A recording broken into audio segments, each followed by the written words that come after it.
Hello the students, कैसे हैं आप सब लोग। मैं मोइन पठान एक बार फिर से आप सब लोगों के सामने। और आज हम लोग करने वाले क्या, आज अपन करने वाले अपने बुक 1 का चैप्टर नंबर 3, यानी कि आज हम लोग देखने वाले हैं कंटेम्प्रेरी सेंटर्स ऑफ पावर को। कंटेम्प्रेरी सेंटर्स ऑफ पावर में अगर अपन देखें अपनी एनसीईआरटी की खूबसूरती को, तो हम लोग देखते हैं कि सबसे पहले हम लोगों का एंड बाइपोलरिटी दिखाती है, यानी कि बाइपोलर वर्ल्ड है, किस तरीके से बाइपोलर वर्ल्ड खत्म होता है उसके बारे में बताती है। और उसके बाद यूएस हेजीमनी के बारे में बताती है कि यूनाइटेड स्टेट्स ऑफ अमेरिका का दबदबा आ रहा है। और उसके बाद बताती है कि यूनाइटेड स्टेट्स ऑफ अमेरिका की हेजीमनी, इसके डोमिनेंस को टक्कर देने वाली और कौन सी ऑर्गेनाइजेशन है और कौन से कंट्रीज है जो इसको टक्कर दे सकते हैं। ठीक है, आप सबका बहुत बहुत बहुत बहुत बहुत ज़्यादा स्वागत करता हूं मैं सीयूटी अड्डा 24/7 पर, जो कि आप लोग लेकर आता है बहुत सारे इंपॉर्टेंट सीयूटी से रिलेटेड वीडियोस, सीयूटी के हर सब्जेक्ट की वीडियोस, बहुत सारे शॉर्ट्स, बहुत सारे नोटिफिकेशंस, बहुत सारे अपडेट्स, और आप सबकी हेल्प करता है आपके एग्जाम में मार्क्स को रेस करवाने में और आपका एग्जाम क्लियर करवाने में। आइए स्टार्ट करते हैं यूरोपियन यूनियन से। इस चैप्टर में अपन मेनली 3 चीज़ों के बारे में पढ़ेंगे। एक हम लोग देखेंगे यूरोपियन यूनियन के बारे में, एक हम लोग देखने वाले हैं चाइना के बारे में, और एक हम लोग देखने वाले हैं थर्ड नंबर पे आसियान के बारे में। ठीक है, तो इन 3 चीज़ों के बारे में हम लोग पढ़ने वाले हैं। Association of South East Asian Nations के बारे में देखेंगे, यूरोपियन यूनियन के बारे में देखेंगे। स्टार्ट करते हैं अपन यूरोपियन यूनियन से। ये यूरोपियन यूनियन का फ्लैग है ना, जिसमें अपने को 12 गोल्ड स्टार्स देखने को मिल रहे हैं। आइए इसके बारे में बात करते हैं, यूरोपियन यूनियन के बारे में। European integration after 1945 was aided by cold war. हुआ क्या था कि 1945 में वर्ल्ड वॉर 2 खत्म हो जाता है, और वर्ल्ड वॉर 2 खत्म होने के जस्ट बाद यूरोप जो है वो वेस्टर्न यूरोप और ईस्टर्न यूरोप में बढ़ जाता है, जो कि अपन देखकर आ चुके हैं। Western Europe was the supporter of United States of America and eastern Europe was supporter of USSR of course. ठीक है, अच्छा, सारी का सारा वर्ल्ड वॉर जो है वो हुआ कहाँ है?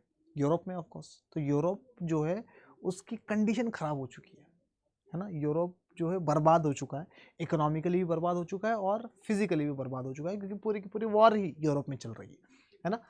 European integration after 1945 was aided by the Cold War. America extended massive financial help for the revival of Europe's economy under what we call as the Marshall Plan. तो मार्शल प्लान क्या है? America का एक president था जिनका नाम था Harry Trueman, और हैरी ट्रूमैन के एक एडवाइज़र थे जिनका नाम था जॉर्ज मार्शल। और जॉर्ज मार्शल कहते हैं यूनाइटेड स्टेट्स ऑफ अमेरिका के प्रेसिडेंट को कि हम लोगों को वेस्टर्न यूरोप की हेल्प करनी चाहिए, इनकी फाइनेंशियल हेल्प करनी चाहिए, और इसी चीज़ को बोला जाता है मार्शल प्लान। तो what is Marshall plan? Marshall plan is nothing but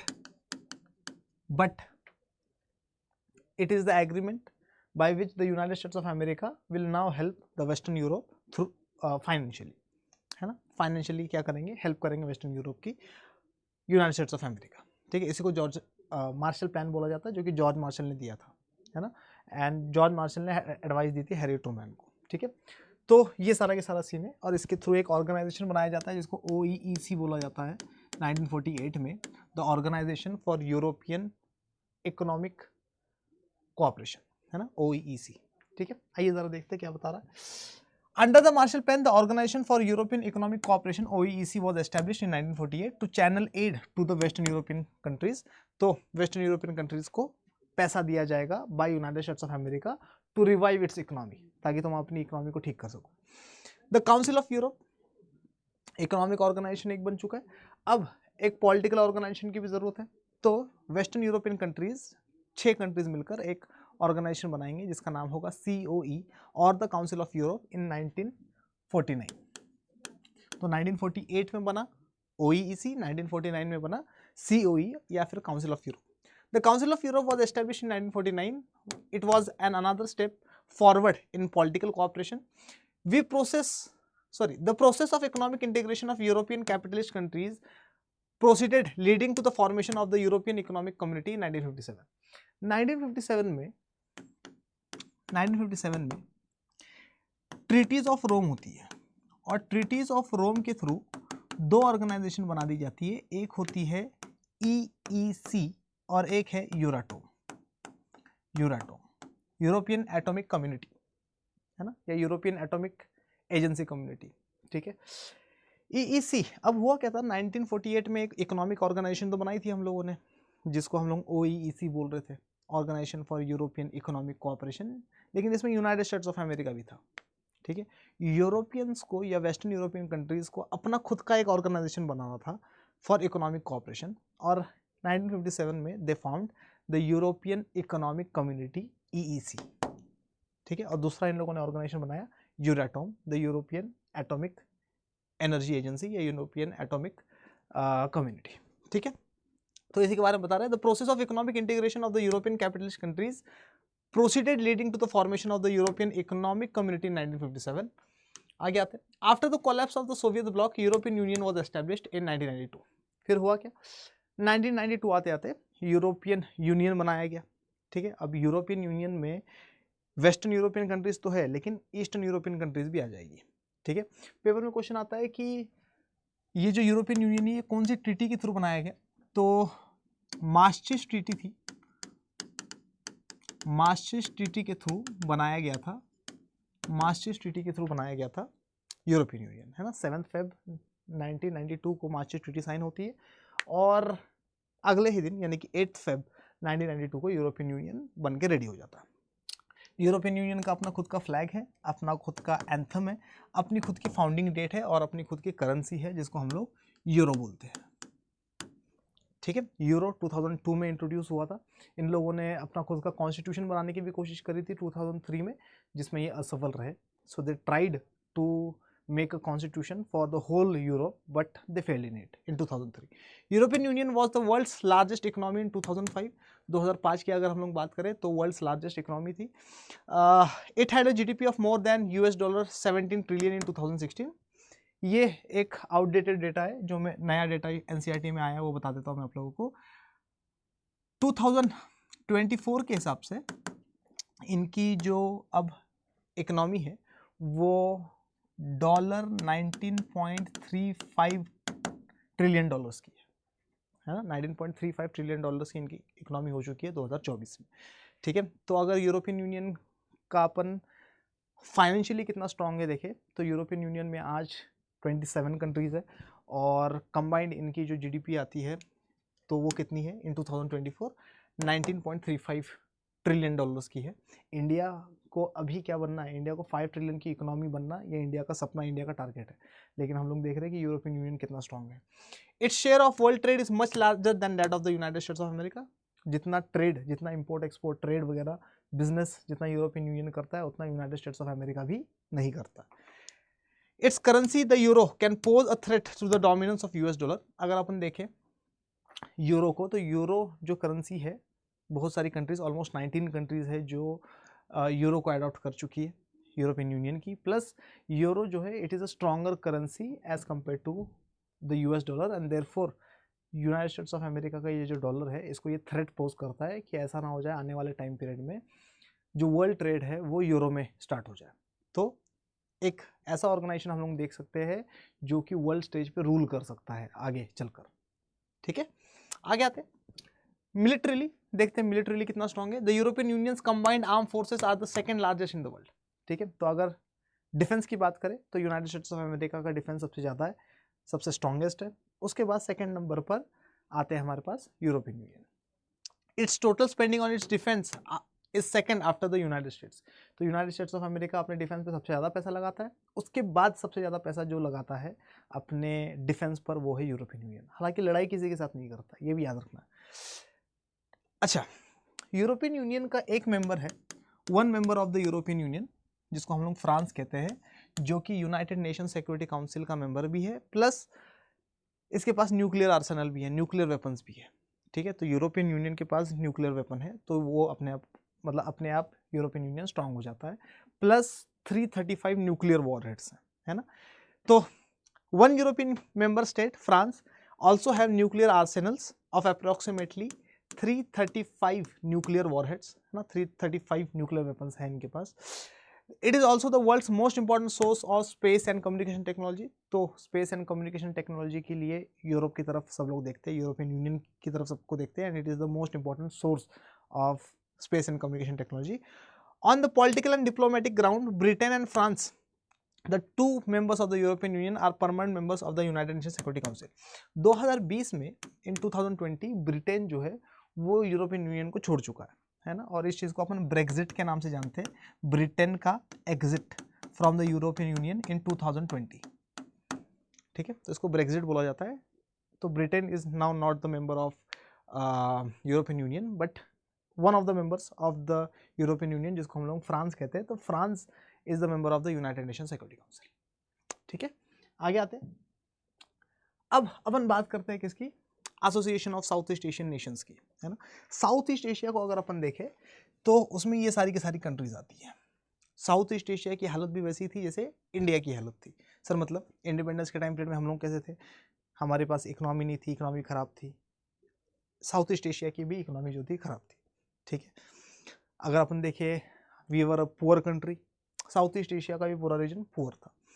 India के ऊपर ब्रिटिशर्स का राज था, इनके ऊपर भी बहुत बार अटैक्स होंगे या कॉलोनियल इन्वेजन्स होंगे by the Britishers and by the Europeans and by the Japanese also, ठीक है। तो जापान वालों का भी कब्जा होता है इनके ऊपर, ब्रिटिशर्स का भी कब्जा होता है, फ्रेंच का भी कब्जा होता है, एक्सेट्रा एक्सेट्रा, ठीक है। तो बहुत ख़राब हालत थी इनकी साउथ ईस्ट एशिया की। तो इकोनॉमिक ग्रोथ के लिए इन लोगों ने 1967 में एक ऑर्गेनाइजेशन बनाया और इस ऑर्गेनाइजेशन का नाम है आसियान, ठीक है। 1967 में आसियान को 5 कंट्रीज़ ने मिलकर बनाया था और ये जो 5 कंट्रीज़ है उसको आप लोग PM सिट के नाम से याद कर सकते हो या फिर इम्पोर्टेंट ST के नाम से याद कर सकते हो, जो भी आपको ठीक लगे। फिलीपींस, मलेशिया, सिंगापुर, इंडोनेशिया और थाईलैंड। इन सब लोगों ने मिलकर क्या बनाया, आसियान बनाया। तो जब आसियान बना था तो इसमें 5 कंट्रीज थी, आज आसियान में है जो है वो टोटल 10 कंट्रीज है, ठीक है। तो ये एम्बलम है आसियान का, ये जो येलो कलर के स्टॉक्स दिख रहे हैं अपने को, स्टेम्स दिख रहे हैं जो, ये पैडी के स्टेम्स है ना। और ये सर्कल जो है ये यूनिटी दिखा रहा है among the people of ASEAN, among the countries of ASEAN, ठीक है। कभी लड़ाई झगड़ा नहीं करते, बहुत बढ़िया लोग हैं। आगे आते हैं, association of South East Asian nations was established in 1967 by 5 countries. अच्छा, पेपर में ये भी क्वेश्चन आता है कि कौन से ट्रीटी से बना, है ना। तो ASEAN was made through Bangkok declaration, Bangkok declaration से इसको बनाया गया था, ठीक है, ये इंपॉर्टेंट है।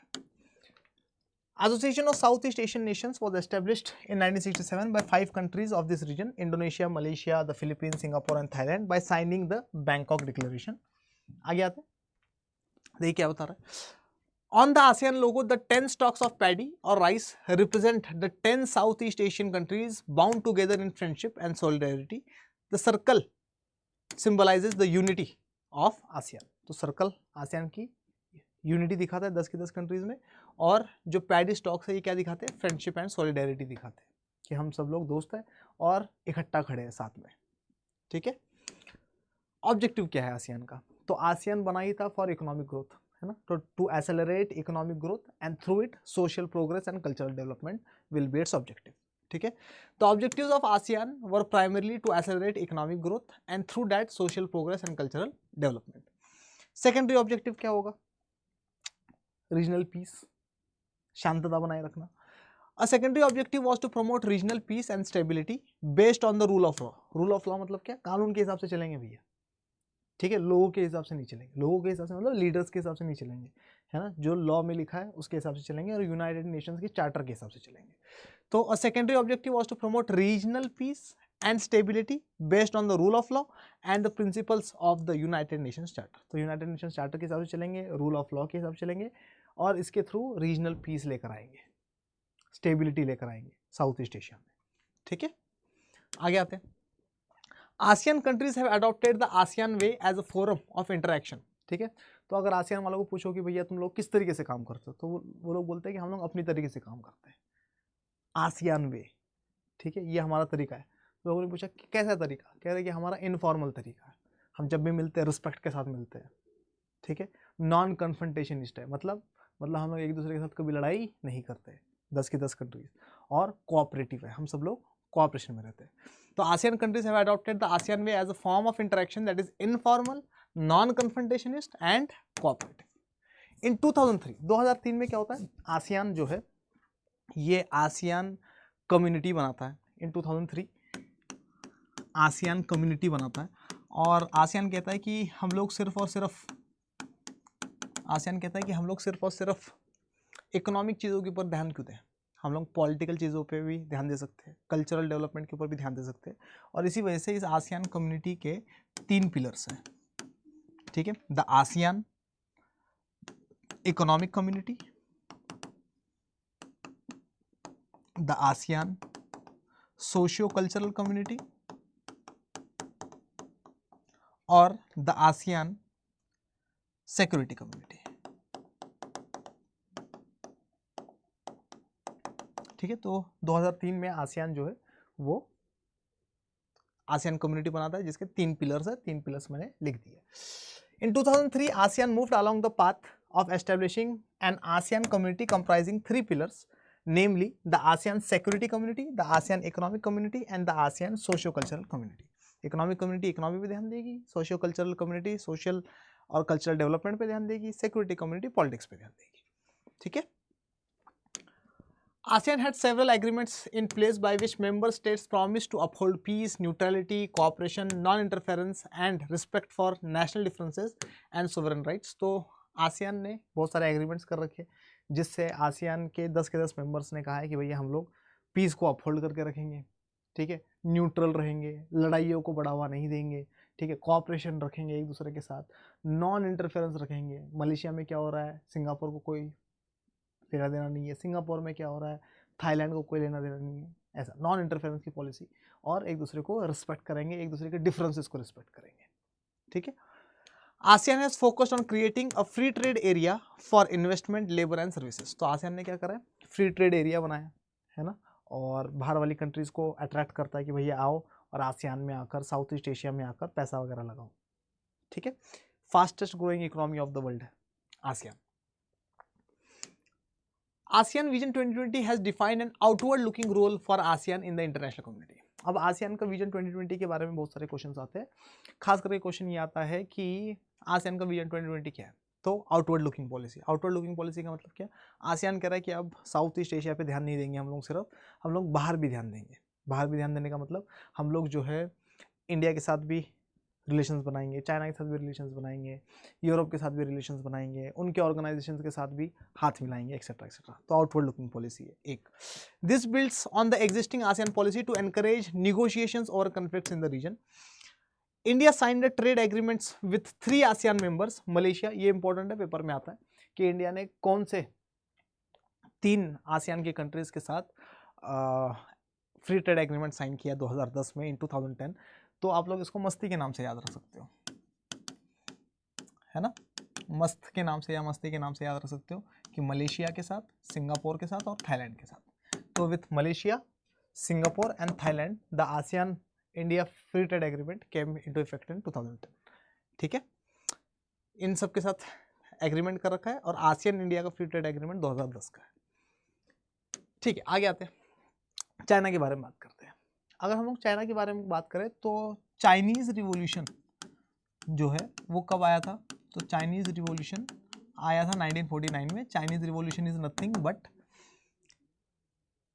कम्युनिस्ट पार्टी ऑफ चाइना ने पूरे चाइना पे कंट्रोल कर लिया था, है ना। तो अपन ये भी मानते हैं कि चाइना जो है आज़ाद हो गया 1949 में, ऐसे ही बोल सकते हैं, ठीक है। और चाइना जो है कंप्लीटली यूएसएसआर को फॉलो करेगा, कम्युनिज्म को लेकर आएगा अपने पास।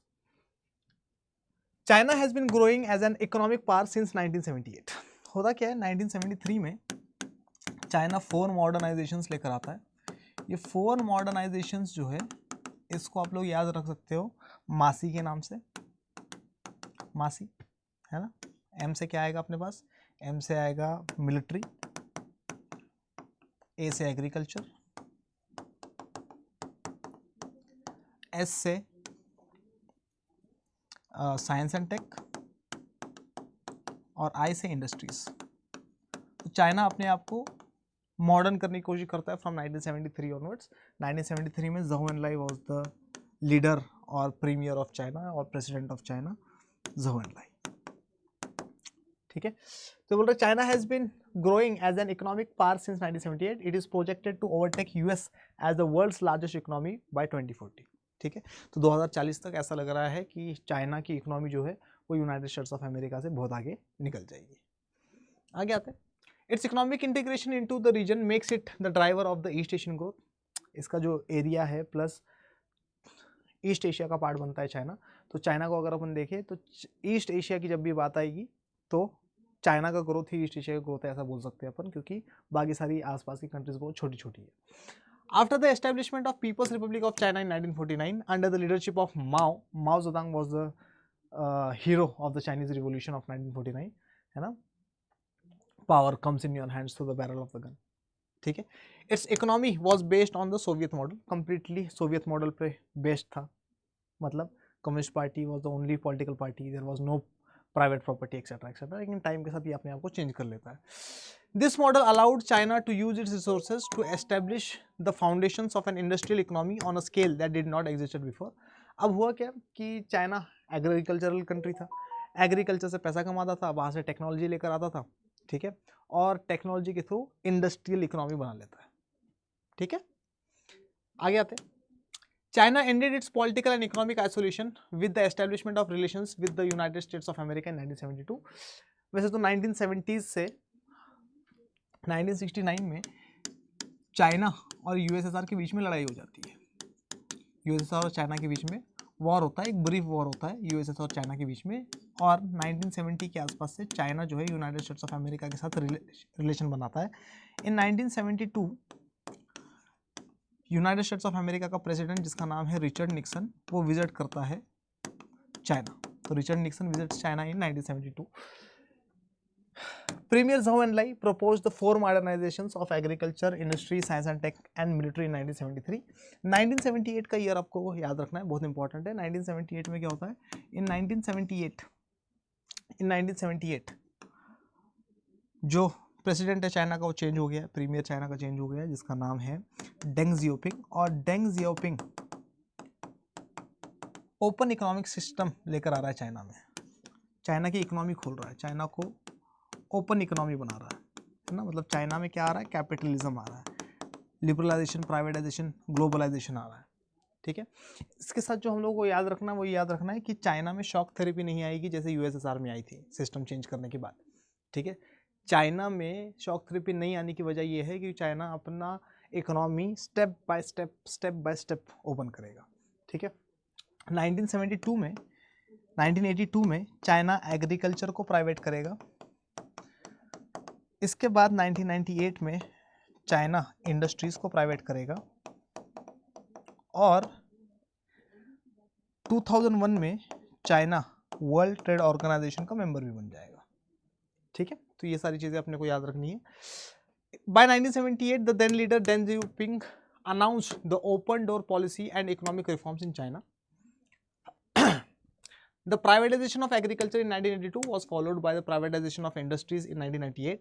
Trade barriers were eliminated only in the special economic zones. China ने क्या करा, स्पेशल इकोनॉमिक जोन्स बनाए इन्वेस्टमेंट अट्रैक्ट करने के लिए, है ना। चाइना के वो एरिया जो डेवलप नहीं थे वहाँ पर टैक्स एग्जम्पशन कर दिया कि भैया अगर बाहर से कोई आकर इन्वेस्ट करता है तो हम लोग टैक्स वगैरह नहीं लेंगे 20-30 साल तक।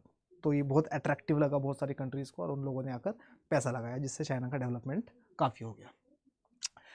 Trade barriers were eliminated only in the special economic zones where foreign investors could set up enterprises. Privatization of agriculture led to a remarkable rise in agricultural production and rural income. ठीक है, हुआ क्या, जैसे ही China में agriculture private हुआ तो production बढ़ा, जब प्रोडक्शन बढ़ा तो प्रोडक्शन इंक्रीज होने की वजह से रूरल इनकम बढ़ गई, और रूरल इनकम बढ़ने की वजह से फार्मर्स के पास पैसा बचने लग गया। जब फार्मर्स के पास पैसा बचने लग गया तो फार्मर्स ने रूरल इंडस्ट्रीज़ लगानी स्टार्ट कर दी, और जब रूरल इंडस्ट्रीज़ लगाना स्टार्ट कर दी फार्मर्स ने तो रूरल इकोनॉमी और ज़्यादा भागने लग गई, ठीक है, राइज मिल गया। The new trading laws and the creation of special economic zones led to a phenomenal rise in foreign trade and became the most important destination for foreign direct investment anywhere in the world, ठीक है। तो क्योंकि China ने special economic Jones बनाए थे, है ना, tax exemption दे दिया कि यहाँ पर टैक्स वगैरह नहीं है, ठीक है, आप लोग आकर यहाँ पर पैसा लगा सकते हो। चाइना की पॉपुलेशन भी ज़्यादा थी, स्किल्ड लेबर था, एजुकेशन के ऊपर चाइना ने काम कर रखा था, जिसकी वजह से बहुत सारे लोग डायरेक्ट इन्वेस्ट करने लग गए चाइना में। While the Chinese economy has improve dramatically, not everyone in China has received the benefits of the reforms. बिल्कुल सही बात है। चाइना में लगभग 100 मिलियन पीपल है जो कि अनएम्प्लॉयड है, ठीक है। प्लस चाइना की फीमेल कंडीशन बहुत ख़राब है। चाइना की जो फीमेल वर्किंग कंडीशंस है वो उतनी ही ख़राब है जितनी 18th 19th सेंचुरी में यूरोप में वीमेन की कंडीशंस ख़राब थी, वर्किंग कंडीशंस, ठीक है, etcetera etcetera. The rate of unemployment has risen. Working conditions of female employment is bad. However, regionally and globally, China has become an economic power to reckon with. ठीक है, लेकिन ये बोल रहा है कि अगर रीजनली और इकोनॉमिकली देखें तो चाइना एक टक्कर वाला कंट्री बन चुका है, ठीक है। तो ये था अपना पूरा का पूरा chapter contemporary centres of power वाला, ठीक है। आशा करता हूँ कि ये वाला चैप्टर आप लोगों को बहुत बढ़िया तरीके से समझ में आया होगा। प्लस अगर आप लोग हर एक चीज़ डिटेल में पढ़ना चाहते हैं तो आप लोग जुड़ सकते हैं हमारे साथ महापैक में। अगर आपको इसकी PDF वगैरह चाहिए तो आप लोग मुझे इंस्टाग्राम पर मैसेज कर सकते हो और मैसेज करके बोल सकते हो कि सर क्लास 12 के टेलीग्राम ग्रुप में ऐड कर दीजिए, मैं ऐड कर दूंगा आप लोगों को। किसी को बैच लेना है तो भी आप लोग मुझे इंस्टाग्राम पर मैसेज कर सकते हैं। प्लस रोज़ रात को 9 बजे मैं ह्यूमैनिटीज़ अड्डा 24/7 पर क्लास लेता हूँ लाइव, ठीक है। तो आप लोग वहाँ पर भी आ सकते हो। महापैक में जिसको भी एनरोल करवाना है तो आप लोग क्या कर सकते हो, आप लोग इसमें बोर्ड्स भी पढ़ाया जा रहा है आप लोगों को और CUT की भी तैयारी करवाई जा रही है आप लोगों को। तो बोर्ड्स और CUT दोनों की तैयारी करने के लिए आप लोग क्या कर सकते हो, हमारे साथ जुड़ सकते हो महापैक में, ठीक है। सर कैसे ले सकते हैं महापैक? महापैक में एनरोल करवाने के लिए आप लोगों को एक कोड का इस्तेमाल करना है जो कि है Y742। Y742 कोड डालिए, आप लोगों को बहुत सारा डिस्काउंट मिलेगा और जुड़ जाइए। हर एक चीज़ डिटेल में बहुत अच्छी तरीके से अपन पढ़ाई करेंगे। सर खुद लेना चाहते तो बिल्कुल आप लोग खुद भी ले सकते हो। खुद लेना चाहेंगे तो आप लोगों को कुछ नहीं करना, आप लोगों को अड्डा 24/7 की वेबसाइट पर जाना है और अड्डा 24/7 की वेबसाइट पर जाने के बाद यहाँ जाना है और यहाँ जाकर आप लोगों को अड्डा 24/7 डालना है। जैसे अड्डा 24/7 डालेंगे वेबसाइट आ जाएगी, वेबसाइट पे क्लिक करेंगे। जैसे क्लिक करेंगे ऑल कोर्सेज का ऑप्शन आएगा, ऑल कोर्सेज के ऊपर अपन करेंगे click. UG and PG entrance exam का ऑप्शन आएगा, CUT UG का ऑप्शन आएगा, CUT आर्ट्स का ऑप्शन आएगा, इस पर क्लिक करिए। इस पर व्यू ऑल पे जाइए। व्यू ऑल पे जाने के बाद अपने को यहाँ पर CUT के 2 महापैक दिखाई देंगे, एक ये वाला एक ये वाला। सर कौन से वाला ले? दोनों सेम महापैक है ना। आप लोग किसी के साथ भी जा सकते हो। इसमें बुक्स है, इसमें बुक्स नहीं है, तो जिसमें बुक्स है थोड़ा सा महंगा होगा, विदाउट बुक्स वाला सस्ता होगा। मान लो आप लोगों को ये लेना है ना, अभी जन्माष्टमी की वजह से 40% का ऑफर भी चल रहा है इस पर। वैसे 15,000 रुपये का ये। इसको अगर इस पर कोड लगाए Y742 का, तो Y742 लगाते ही अपन इसको अगर अप्लाई कर दें तो 6,000 रुपये अपने बच रहे हैं। अपने को ये वाला बैच सिर्फ और सिर्फ 8,999 रुपये में मिल रहा है, ठीक है। चलिए आशा करता हूँ आज वाली क्लास आप लोगों को बहुत बहुत बहुत बहुत बहुत ज़्यादा पसंद आई होगी। पसंद आई है तो इसको लाइक करिए, शेयर करिए, अपने दोस्तों को दिखाइए, मुझे दिखाइए। बहुत बहुत बहुत बहुत बहुत सारा प्यार और ऐसे इंपॉर्टेंट लेक्चर्स लेकर, टॉपिक्स लेकर मैं मोइन पठान आप लोगों के सामने रोज़ बरोज़ आता रहूँगा। तब तक के लिए मोइन पठान आप सबसे कहता है जय हिंद।